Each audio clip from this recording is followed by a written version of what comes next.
تمام حطهم يسلموا. لا تطلق السيارة بالماضية. عم تشوفها؟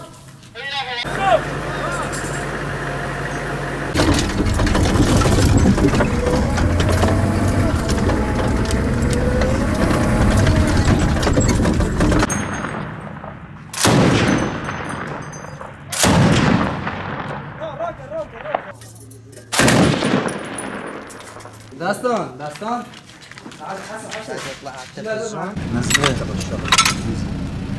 احنا واقفين على خط الجبهة كسلاح ثقيل، نوقف على مهمات عسكرية، ننظم العساكر وتمشيط النقاط العسكرية للدواعش. مناطق الدواعش هلا المناطق اللي ظلت بإيدهم، آخر المناطق ضاقت عليهم بشكل كثير.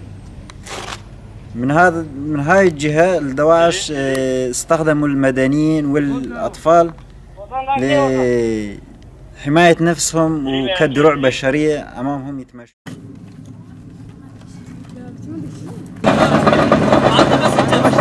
أنا